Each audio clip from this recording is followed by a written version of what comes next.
Hello guys, welcome. Needles is back for more. First of all, I'd like to thank you for the feedbacks and constructive criticisms that I received on my last video. I really appreciated it because it helps me improve the quality of my reviews. So love it or hate it, feel free to express your thoughts in the comments down below. Again, thank you. Now let's start our next matchup. Orlandeau and Ramza. Have you made the right choice? Only a few days left before they leave the game forever. Just kidding. They're gonna be back for the Final Fantasy Tactics Banner Part 2. So, why match them? I see a lot of people asking for opinions whether which one of the two should they focus on. Today we're gonna list the facts to help the community decide which of these characters is good addition to their team. First up, offense. In this section, we will list the highlights of what makes them good in offense. On the left corner, we have the Thunder God. On the right corner, our OG hero Ramza. I'm sure that a lot of War of the Visions player base came from Final Fantasy Tactics fanbase. I for one got hooked in this game due to some similarities on its gameplay. Our first highlight for Orlandeau is high damage. Orlandeau has 318 attack. His base attack is one of the highest in the game. On top of that, his master abilities will further increase his damage because it gives him slash attack plus 10. It's pretty high. It is like equipping him a plus 4 weapon. Also, he have two passives that can give him additional damage. First is the Thunder God. This will give him damage up to 60%, but it will lower his resistance by 8%. Still, good stuff. The second passive is Blade Soul. This will give him an additional 25% attack. Not only that, it also gives him 25% evasion rate. However, this skill will reduce his defense by 3. Its damage is a lot lower than the previous one, but it gives you some sort of defense, so still pretty good. His damage can also be increased through his buffs like Crest of the Black Lion. It increases his attack up to 40%, and Devotion. It increases his attack up to 30%. On his reaction abilities, he has Auto Refresh. This gives him a chance to recover his AP whenever he receives damage. This improves his offense because if it is triggers, it will enable him to retaliate with his actives when his turn comes. Now for his actives. First, on his main job, the Sword Saint, he has Crush Armor. It deals less damage, seems underwhelming, but this skill lowers your target defense by up to 25. That is huge, and it lasts for 3 turns. This helps him and his party take down tanks. Next, we have Crush Weapon. It deals L damage. It also lowers your target's attack for 3 turns, and it has a range of 4 panels. The hard hitters in the game happens to be squishy. I'd rather one-shot them with cheap Crush Armor than this expensive one. Perhaps this would be helpful if you're using Orlandeau as a tank. Next is Divine Ruination. It deals M damage, and it lowers your target's lightning resistance. The debuff will last for 3 turns. It will also hit enemies on a straight line 5 panels in front of you. This is one of my favorite skills from Orlandeau. In guild battles, this skill works wonders because enemies tend to line up behind their tanks, especially their buffers. Using Sword Saint as his sub-job, he have access to Crush Home. This skill deals M damage, it also lowers their max HP, and it will last for 3 turns. It has a range of portals. This skill further increases Old Man's potency against tanks. Then we have Kongu and his Samurai sub-job. This skill has L damage. This will hit all enemies in his front up to 3 tiles away. It also gives him the Stone Killer. How cool is that? You can basically be effective against the one element you're naturally ineffective. Currently, on top of my mind, the only Earth units that you should watch out for are Mont and Kitane. Comment down below if you have additional Earth characters in mind that we should be watching out too. Now, from his Knight sub-job, I will only discuss one active because a lot of Knight's actives are similar to Sword Saint, but it is somehow inferior due to their range. The skill that stands out on this job is Trinity Break. It deals M damage, it also lowers attack, magic, and agility of the target. It has a range of 3 tiles. For our first Ramza highlight, he has mixed damage. Ramza has 304 base attack. It is also higher than most characters, and aside from it, he also has 278 magic. That is impressive for a non-magician archetype character. His master abilities further improve his offense cause it gives him plus 10 damage to slash attacks.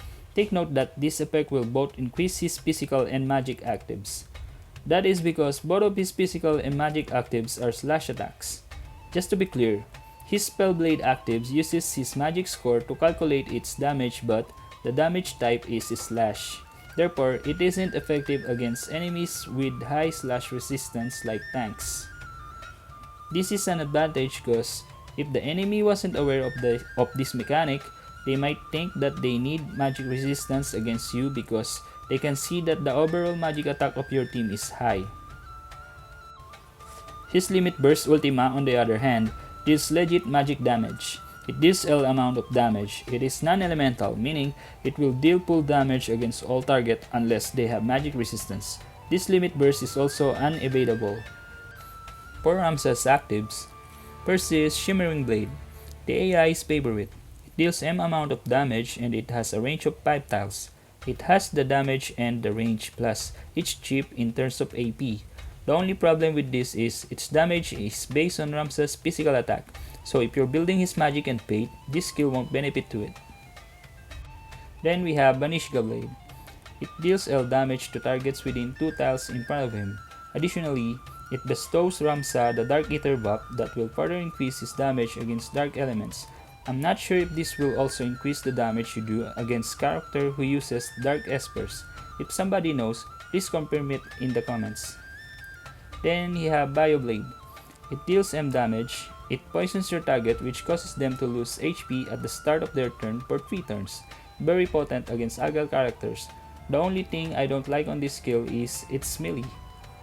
Then Triple Blow. It is a 3-hit active that deals a total amount of M damage. It's a melee. This skill is useful on those quests that requires you to do chains. Same as Shimmering Blade, its damage is also based on Ramza's physical attack.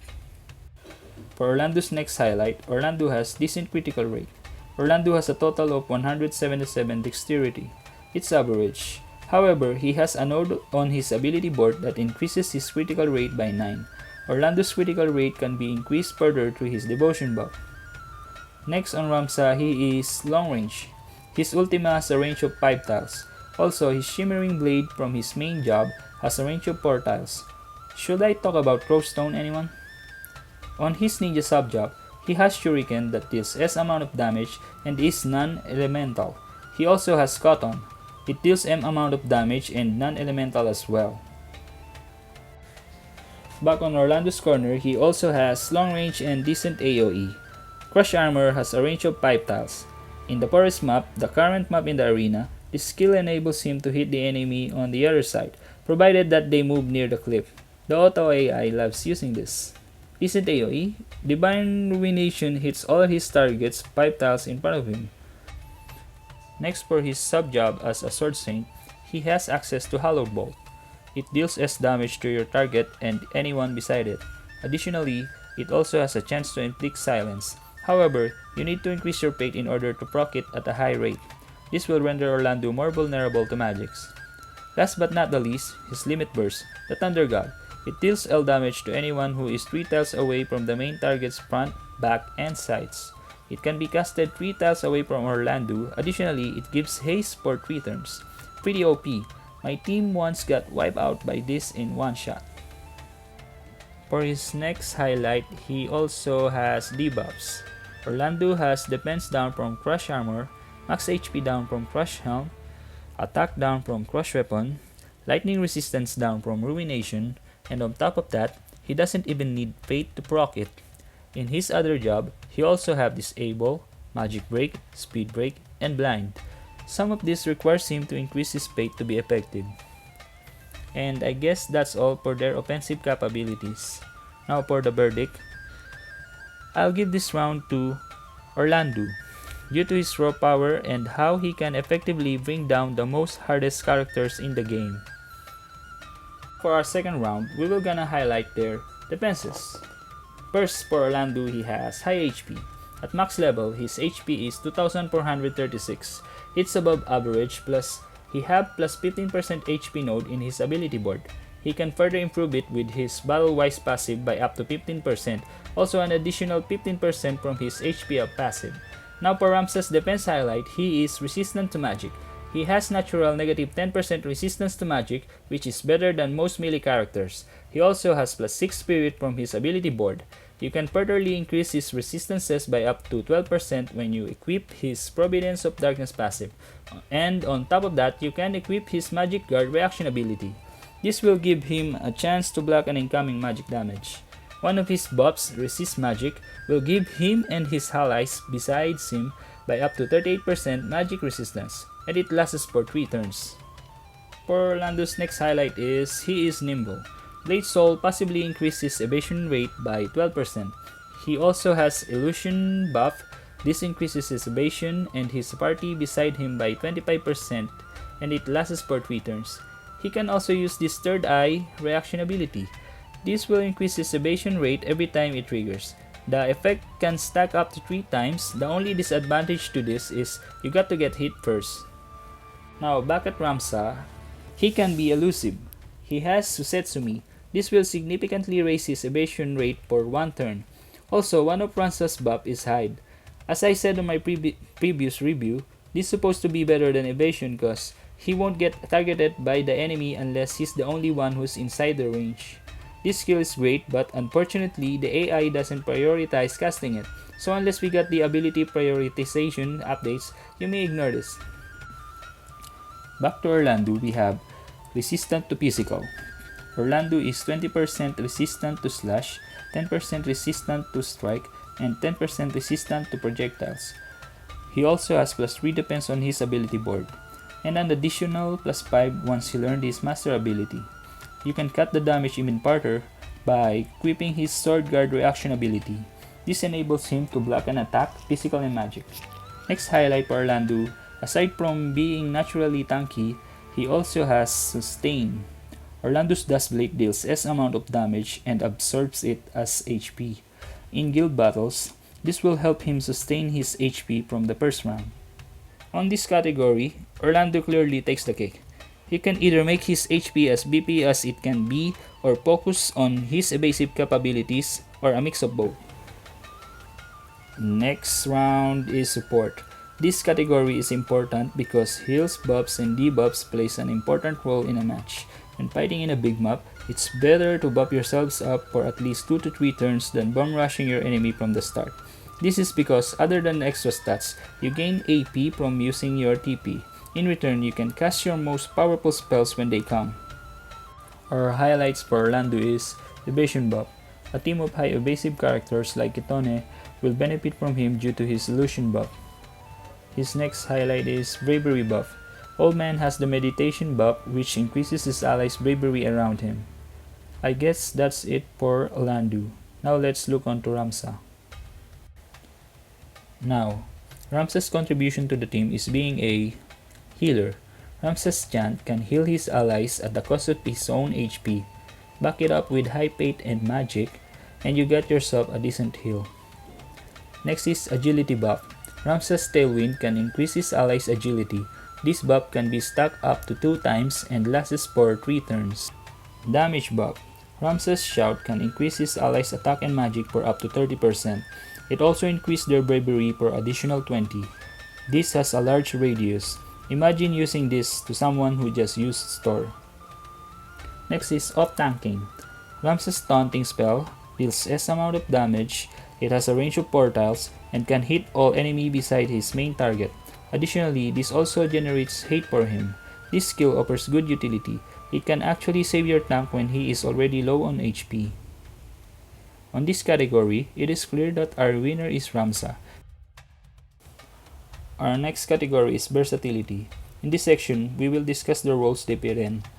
This is important to understand because it gives us the ideas in setting up our team composition. We don't want to take 2 tanks and lose because we don't have enough DPS, right? For Orlandeau, he can be played as Physical DPS or Glass Cannon. Of course, due to his high raw damage, high range, and defense debuffs, he can fulfill this role very well. Additionally, due to his high evasion rate using his Samurai sub-job, playing this role is less risky compared to other DPS characters. Next is Fighter or Tank. He has damage mitigation reaction ability. He also has high base HP and 2 passives to increase it.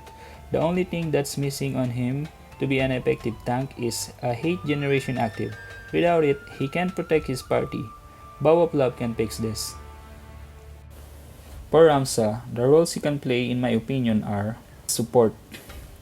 His heal and damage buffs are very potent. Then we have anti-mage. He is resistant to magic due to his Providence of Darkness passive. He can also protect his party against magic using his Magic Resist active. He can block magics using his Magic Guard reaction ability, and additionally, he deals slash damage which mages are weak against, and he has the mobility and range to hit them from afar. Then anti-evasion. Can we call this as a hunter instead? His ultima cannot miss. He has Decider of Fate buff which significantly increases his accuracy and an assured critical hit for one turn. Then he can play off tank. When your tank's HP is low, he can cast his taunting spell and watch how the enemy starts rushing towards him rather than finishing off your tank. This category goes to Ramza, simply because he can play different and unique roles. There's already a lot of DPS in the game. There are better tanks as well. But I think currently, Ramza is the best in buffing his teammates' damage. He also has a decent heal, he can protect your team against magic, and he can definitely take a hit. For TMRs, for the Thunder God, he has his Thunder God's Cape. It gives you 360 HP, 8 defense, and agility plus 5. It also has the Bolt Barrage ability that gives a shield on the user that reduces incoming damage for 3 turns. This is great for both tanks and squishies, but hold on to your horses. Let's check who can actually equip it. So Mont can use it for extra tankiness, Sasayaki as well, Gopkarian can use it, and this might actually address his defense. It can fix Gilgamesh defense as well, Horn, Ramza, and sorry, no Engelbert. So let's head on to Ramza's. He has his own outfit. It gives 422 HP, 8 defense, and 12 critical evade. The HP and defense are nice, but I would rather have agility than crit evade, because they cannot land their critical hits if they cannot hit you. Additionally, when an enemy have Decider of Fate, this stat will be useless because Decider of Fate gives the user an ensured critical hit. Its skill is Entrust. It gives you the ability to recover your allies' TP. Where can we actually use it? On top of my head, I think it's going to be useful in guild battles, especially on your second attack. For those who doesn't know yet, your character's status at the end of your first attack will be carried over on your second attack. So by having this, you can recover your allies' TP so that they can buff themselves before charging the enemy. Stat-wise, this item is good for tanks because it gives decent amount of HP and defense, plus it reduces the rate of criticals inflicted on them. But after learning the ability effect, it is more useful on your support. Let's check again if who can actually use it other than Ramza. I see Mont, Frederica, Ayaka, Tancred, Orlandeau, Yerma, Shiza, Kitone, Midiana, and Yashi. So for their TMRs, the Thunder Cape straight up gives you defensive stats and buffs. It is good given that your current team setup can use it. Ramza's outfit on the other hand has slightly better HP, but 60 HP difference doesn't really matter in higher levels. Its ability can be useful on guild battle only, and I guess that's it. I'll give this round to Orlandeau. Whether you have a tank or not in your team, having extra defenses is better than additional TP. The extra defenses can be useful in any content, be it in a quest, arena, and guild battles. Our next round is availability. Both of them is limited time only characters, but which one of them you can actually max out faster than the other? For Orlandeau, you need to pull him on his banner to actually acquire him. His shards appears randomly in Shop and Whimsy. It is also available in Mog Shop. Another 120 shards in FFT Shop, and that's it. Ramza, on the other hand, can be bought directly in the FFT Shop. He also has his own banner. His shards are available in FFT shop as well. 120 for the Ramza training pack, another 120 shards only item. He appeared on the bingo challenge. He appeared on the daily Bishore purchase, and lastly, his shards are given for free on the daily, monthly login or something like that. So, either if you're a free-to-play or a whale, you have a better chance in maximizing Ramza than Orlandeau. Therefore, this round will go to Ramza. Before going to the final verdict, I'd like to make some shoutouts. Shoutouts to Pondering Lotus for giving me advice to compare two units in more realistic view, and not just the maxed out version of them. Shoutout to Eruru for pointing out that I should keep the damage descriptions in the skills, so that it is more easy to track their damage. Shoutout to Charles Leo for sharing the stats of his maxed out units on my previous video. Shoutout to Mark Darwin for giving his constructive insights about the two units I compared previously. And for all the viewers, you all inspired me to create another matchup. Keep rocking, guys. Now for the final verdict. The final verdict will come to you, the player. Each of them brings different things on the table. Sure, a head-on 1v1 fight will often result to Orlandeau as being the winner.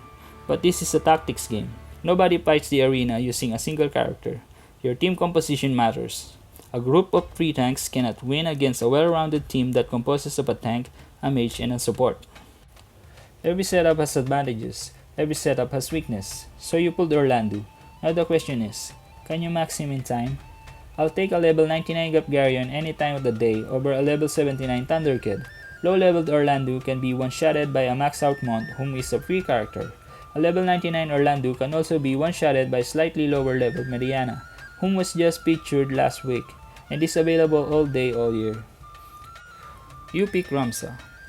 Do you need another light character? Light characters are not known for their damage. Perhaps you need one. But Ayaka is wind element. Do you need another healer? For those who are confident that they can max both of them, thank you for supporting the game. For those who can only max one of them, I'll ask you, look into your team and find out what's missing. Do I need another DPS? Or do I need a character that can heal, has the damage, and can do off-tank? I just laid the facts for both characters, but the decision is all yours. Thank you. So there you have it, Orlandeau vs Ramza. For more videos like this, please like and subscribe.